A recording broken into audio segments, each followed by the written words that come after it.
Hello, John. Hello, Oliver. And today we're going to talk about standing up and sitting down in the workforce. Go ahead. Well, yes, because, they often used to say those who sit and stare, those who stand and stare, serve, or some other word, a matter losing the track of it.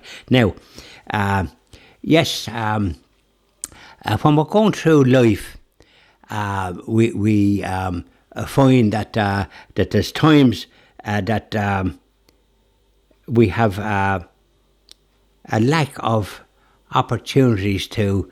Sometimes we're sitting down for too long, and sometimes we're standing up for too long. Now, we'll take an example in this country, because this is what we're concerned about. The other countries have probably their own rules and regulations, so we won't go into what they're up to. We just go into what's happening here. And we do see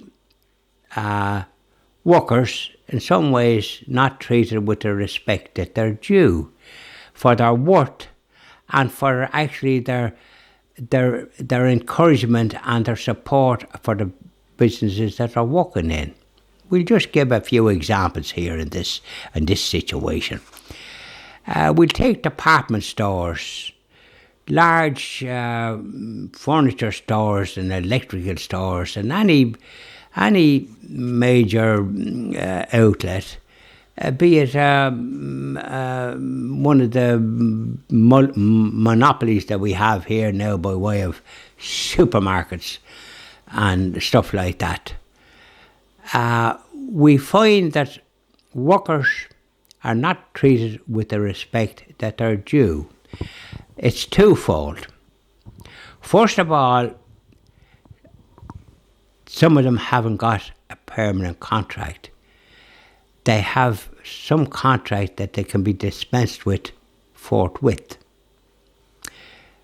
Other ones have contracts, but irrespective of whether they have a contract or not, in some of these stores, these department stores and all the rest of it, people are expected to stand all day, summer and winter.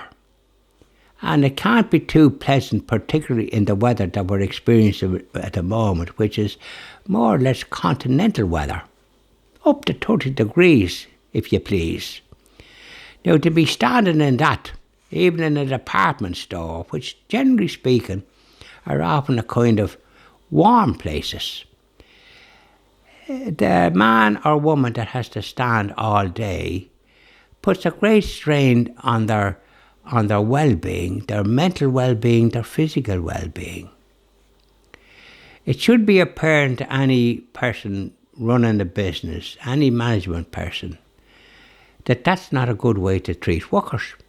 Okay. First of all, those people that are in these occupations where they have to stand for long periods should have the opportunity to be able to sit down, still be available to serve people. But one thing that they don't need to do, which management seems to suffer from this delusion, that when customers are in the premises and are looking at various things, you're expected to go over and say, "May I help you?" People, when they want help, go to where the help is available. When they're in a department store, they want to look to see what suits their particular establishment, their home, the size of their home, their budget, etc. And the last thing they want is for to be interfered with in that way. They can't look in comfort without being persecuted. And as they're looking, suddenly, no matter where they look, there's somebody hoover near them. That's right, yeah. Which is off-putting. And in some cases, I know some people that leave the store because of that. They feel intimidated. Yes. So that's number one. The first thing to allow is for staff that are in these type of stores where there's a lot of standing involved, is to first of all allow them to sit from time to time. not to stand all day or anything like it, and that the seats would be such, not that they'd be slouching down, but that they could sit in some kind of comfort. There would be a back on the seat, because if you're sitting on a seat that has no back, you still haven't got the comfort. Yes. You want a chair that's suitable for your posture, and that you're not sitting down too low or up too high. Common sense dictates that this should be provided as a matter of course in department stores for the welfare of the staff and for their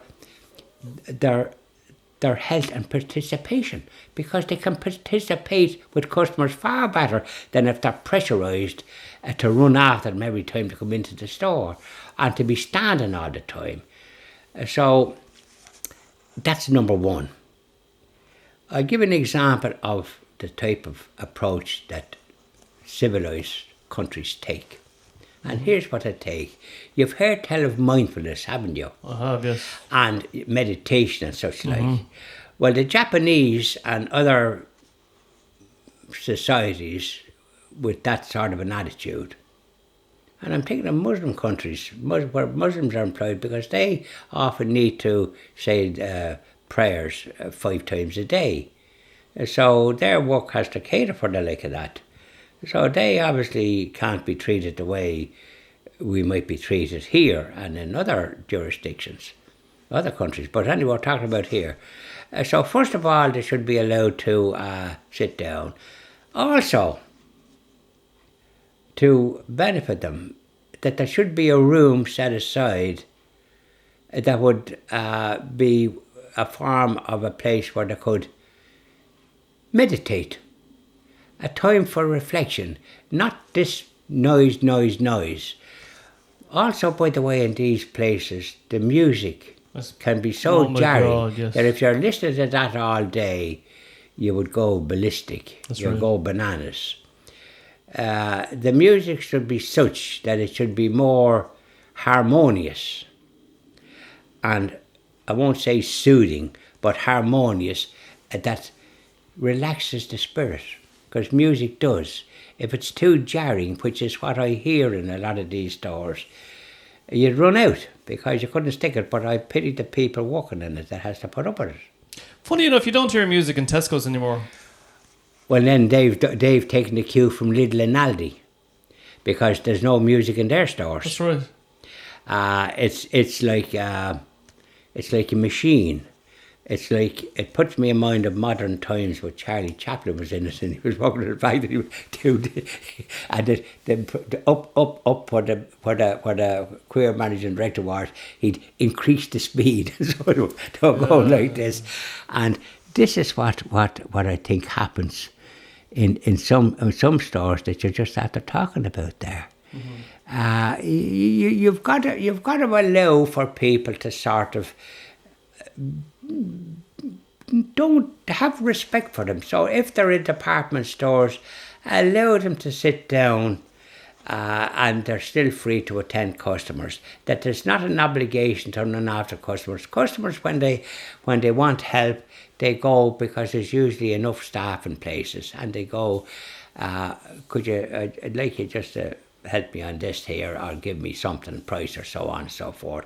People don't go into stores, especially husbands and wives or boys and girlfriends, and have their mind made up. She wants one thing or things, and he wants another. And if he's wise, if it's his wife, to sort of cater for her desires, providing they're within reason. He should always point out something, well, that won't fit in here. Look at the colour of it, look at this, that. So there can be a discussion. Now, that's when customers going in. They're going in from a variety of outlets. Small houses, big houses. Windows that need wide curtains, windows if they were looking for curtains. And you don't need people to be standing all the time. You're not in an army barracks where the soldiers are standing to attention and left march, quick march. We're not in a detention centre. We're not in an army barracks. We're in the department stores. We're in places where people are going to be serving other people. Think of that, and think of the staff. Allow them 10 minutes every hour for a break into this kind of, what they call it, meditation centre. The Japanese have it. And you see how overcrowded they are in their country. I think it'd be just you put your arm that way, you'd hit somebody. They're that crowded. Yeah. The trains have to be pushed into them. So what we're talking about, funny enough, is respect. Treat people, and when you do that, you're going to have great staff. Another item I'm going to mention here. Management. Don't be so avaricious if you happen to own the business.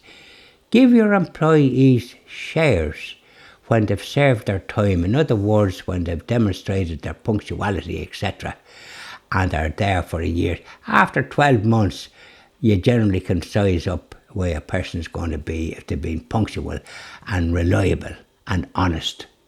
Those qualities. They can be developed, providing you treat them with respect. And that's number one. The other thing is be mindful of this mindfulness that we heard about. That develops people's sense of belief. Likewise, in hospitals they provide oratories so that people that are visiting people that might be coming towards the end of their lives, that they can go down and say some prayer for them. This is so important for the individual. It's showing respect. It's showing sensitivity to their requirements. Okay, well, we're going way off track there, John. What we're talking about basically is the rights of staff to be able to sit down for, say, every 2 hours. No, that comes into it. No, we're not going to way off stop there, Oliver. No, the business that you're talking rights, we're not going into rights. I'm talking about the way people should be treated. You're going to go down some legal route that it's all to do with legal this and legal that. Forget about that. This is a business, and the legal requirements is, as far as the state is concerned, that the rent is paid and the rates or whatever it is. No, we're talking about people and management and the way to treat staff. Okay. That's number one, Oliver. And it doesn't come down to rights in that sense. You're going away from it then. So once you go into that, then it's kind of the trade union concept that was they have rights, and this sort of closed business because of their rights. That doesn't improve anybody's situation. Full stop. Okay. What improves their situation is for management to treat them with respect. That's number one. Nothing else comes into the picture except that, and that they do that. When you go into certain jobs, there's certain requirements that you have to do. First of all, you have to know something about the product and so on and so forth, and have a manner suitable for doing it. That manner will be developed providing that you're treated with respect. It can't be developed if you're not treated with respect. That's number one. Laws won't do anything about that. Rights won't do anything about it. It's the way to treat people. The same way as I was talking about, and you were talking about going off track. Not at all. This is on track. To allow people time to reflect. Not to be wasting their time just standing all day and expected to be on the ball with customers, and their salary, perhaps half their salary, depending on commission. There's usually a bit of commission when you're selling things. So treat them with respect. That's the ones that's standing. The ones that's sitting all day need respect also, that they can stand and go to some other office or something. For example, people stuck in front of computers all day, they need a break. They do, and there's a fantastic new invention, right, for a desk in the offices, right, where you press a button and it rises up, so you can stand at the desk, and then there's a button that comes back down, okay, and you can sit down at the desk. It's a fantastic idea. Well, that's a good idea, but I think to get away from the desk would be a good thing too. Yes. So as to refresh the mind, because too much concentration is bad for the spirit. Yeah. And the computer needs so much attention that from time to time I'd go goggle-eyed with it, but then I wasn't. It wasn't a factor in my time. But you were goggle-eyed looking at books and trying to do all that was required then too, particularly in geometry, drawing triangles and and parallel things and that, and trying to make sense out of theorems or what have you, you'd have as much interest in it as you wouldn't have any interest in it. I didn't have any interest, but some people have, perhaps a mathematical brain, and all this, and square roots and all this. Never was interested, because what way was it going to benefit you in life? Yeah. Devil a bit. What you want to do is the 3 hours arithmetic, and reading and writing and that kind of thing. But if you can kind of understand what you're doing and be doing things that's of some benefit, languages can be of great benefit, because it develops your ability to be able to pick up other languages. Yeah. If you've got 2 languages, you can pick up a third. And now there's a new way of doing it, by doing it phonetically. But we're digressing there. Now, the number one thing is to respect people, irrespective of what their job is. If they're sitting all day, they need to be able to move about without being interfered with. You were talking about the business of now where it's possible for a person that's on a laptop or a computer. It wouldn't be a laptop, it would probably be a real computer with all the machinery, that it can rise up and sit down. That's a great gift, at least if you can't leave it for a while. But I think it should be a fact of management, their policy, that nobody should be expected to stay at a computer more than an hour at a time. They should be allowed every hour to have at least a 10-minute break. Yeah. And then, if they're any longer than that, to have a longer break, and so as to can clear their mind. They shouldn't be expected to sit at that all day. Absolutely. Thank you very much, Sean. Thank you very much, Oliver. Thank you.